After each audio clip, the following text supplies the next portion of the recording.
Hello everyone, ये है battle through the heavens season 7 part 402। तो पिछले एपिसोड में हमने देखा कि मास्टर योलो ने बेबी फ्रूट की मदद से अपनी सारी सोलर एनर्जी को रिकवर कर लिया था, इसलिए अब बारी थी बॉडी रिफाइन करने के लिए, जिस वजह से सावन ने सारे सामान को बाहर निकाल लिया था। जिन मटेरियल्स को देखकर मास्टर योलो और फेंगजुन जो हैरान हो गए थे, क्योंकि वो सभी काफी हाई ग्रेड के थे। और कुछ में बात करने के बाद फेंगजुन ने कहा हमें कल ही योलो की बॉडी को रिफाइन करने की प्रोसेस को शुरू करना होगा, क्योंकि अब तक होल ऑफ सोल को काफी गुस्सा आ चुका होगा, इसलिए वो फुल मिस्टर पवेलियन पे हमला करने के लिए जरूर किसी को भेजेगा, जिस पर वो दोनों भी तैयार हो गए थे। उसके बाद सावन अपने रूम में आ चुका था, जहां उसने स्केलेटन के तीनों हड्डी को निकाल लिया था, पर उन हड्डियों पर किसी तरह की सील लगी हुई थी, इसलिए उन सील को तोड़ने के लिए सावन ने अपनी हेवनली फ्लेम को एक्टिवेट कर लिया।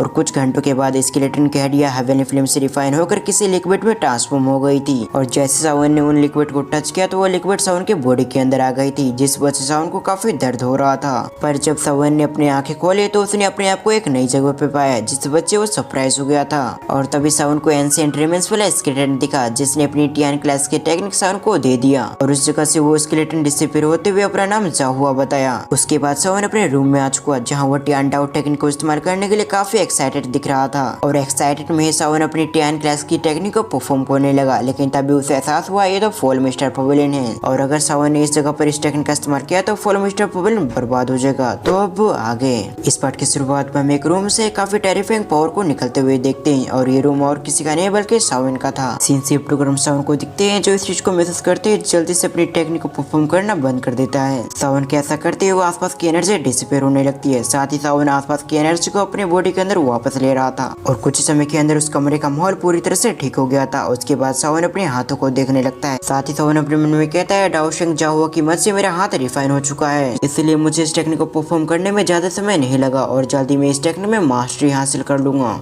साथ ही जब मेरी मुलाकात ओल्गो जैंगसन से होती है तो फिर मैं इस टेक्निक का उस पर इस्तेमाल करूंगा, फिर मैं भी देखूंगा आखिर इस टेक्निक से वो अपने आप को कैसे बचा पाता है। ये सोचते हुए सावन के चेहरे पे स्माइल आ चुकी थी। फिर अगले सीन में सावन को देखते हैं, जो एक दूसरे रूम में आ चुका था। उस जगह पे आते हुए सावन ने अपने स्टोरिंग से एक स्केलेटन को बाहर निकाला, जो स्केलेटन सावन को फेंगजुन ने दिया था मास्टर योलो की बॉडी को रिफाइन करने के लिए। उस स्केलेटन की ओर देखते हुए सावन कहता है कि मास्टर हम बॉडी रिफाइन करने के प्रोसेस को शुरू करें। ये सुनने के बाद मास्टर योलो भी नोट करते हुए कहते हैं ठीक है। उसके बाद सावन की नजर फेंगजुन पे गया था, जो मास्टर योलो के बाजू में खड़े हुए थे। उसकी ओर देखते हुए सावन कहता है मैं चाहता हूँ कि जब तक मैं मास्टर की बॉडी को रिफाइन न कर दूं तब तक आप इसी जगह पर रहें, और देखें कि इस जगह पर कोई आकर हमें डिस्टर्ब न करे, क्योंकि मास्टर योलो की बॉडी को रिफाइन करने में काफी समय लगेगा। इसी दौरान वो किसी भी तरह से डिस्टर्ब होते हैं तो ये उनके लिए बिल्कुल भी अच्छा नहीं होगा। जिस पर फेंगजुन नोट करते हुए कहता है तुम बिल्कुल भी फिक्र मत करो, वैसे भी मैंने इस जगह पर कई सारे स्टूडेंट को लगा रखा है जो किसी भी व्यक्ति को इस टावर के अंदर नहीं आने देंगे, और तो और जो डिसेबल्स बाहर गए थे उन्हें भी मैंने बुला लिया है। ये सुनने के बाद सावन भी खुश हो गया, और अगली पल सावन ने अपनी स्टोरिंग से ब्लड फ्यूजन प्योर को निकाल लिया। और फिर सावन योलो की ओर देखते हुए कहता है मास्टर आपको इन प्रोसेस के बारे में मालूम होगा। ये कहते हुए सावन ने ब्लड फ्यूजन प्योर को उनकी ओर बढ़ा दिया, जिस पर योलो भी नोट करते हुए उस ब्लड फ्यूजन प्योर को ले लिया, और अगले पल मास्टर योलो अपने प्रोसेस को शुरू कर देते हैं। दूसरी तरफ हम लीडर फेरी डॉक्टर और बाकी सभी को देखते हैं, जो खुद भी समझ चुके थे कि उनकी रिफाइनिंग शुरू हो चुकी है, इसलिए उन लोग को इस जगह से निकल जाना चाहिए। ये सोचने के साथ ही लीडर फेरी डॉक्टर और बाकी सभी फिगर उस जगह से डिसअपीयर हो गए थे।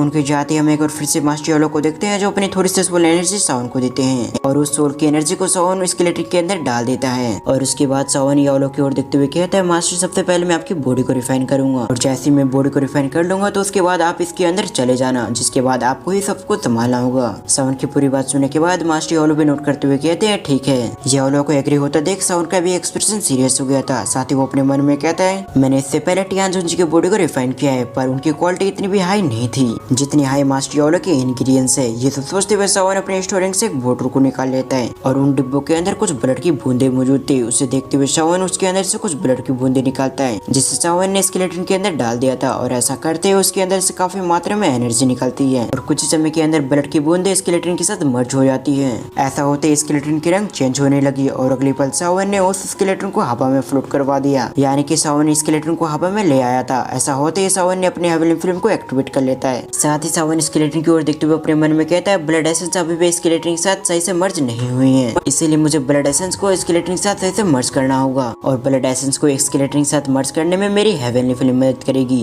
ये सोचते हुए सावन अपने हेवनली फ्लेम की पावर को और भी इंक्रीज कर देता है और ब्लड एसेंस को स्केलेटन के साथ मर्ज करने में काफी समय लग जाता है। लगभग एक दिन के बाद सावन अपनी आंखें खोलते हुए कहता है फाइनली हो चुका है। ये कहते हुए उसकी नजर यालो पे पड़ी थी, जो खुद भी ये देखकर खुश हो गए थे। वो सावन की ओर देखते हुए कहते हैं ये हो चुका है, तुम्हारी हेवनली फ्लेम पे कंट्रोल काफी अच्छी हो चुकी है, इसलिए ही तुमने इस प्रोसेस को इतनी जल्दी कंप्लीट कर लिया। ये कहते हुए यालो के चेहरे पे स्माइल आ चुकी थी, जबकि सावन ये देखने के साथ ही उसके चेहरे पे भी स्माइल हो चुका था। तभी सावन अपने मन में कुछ कहता है, उसके बाद वो स्केलेटन की ओर जाने लगा था। ये देखने के बाद यालो को समझ में नहीं आ रहा था कि आखिर सावन स्केलेटन की ओर क्यों जा रहा है, पर फिर भी उन्होंने सावन से कुछ भी नहीं कहा। जबकि इधर हम सावन को देखते हैं जो स्केलेटन के पास पहुंच चुका था। फिर स्केलेटन की ओर देखते हुए सावन अपने मन में कहता है क्या मुझे ऐसा करना चाहिए। कुछ में हेजिटेट करते हुए सावन ने उस स्केलेटन के एक हाथ को पकड़ लेता है और अगले पल सावन ने स्केलेटन के उस हाथ को तोड़ दिया था। ये देखने के बाद तो दूसरी तरफ यालो सरप्राइज हो गए थे और उसी एक्सप्रेशन के साथ वो सावन को देखने लगे। जबकि इधर हम सावन को देखते हैं जो उसे इग्नोर करते हुए अपनी स्टोरिंग से एक आर्म को निकाल लिया और ये उसी डाओशिंग स्केलेटन का आर्म था। और अगले पल सावन डाओशिंग के आर्म को उस स्केलेटन के साथ फिट करने की कोशिश की,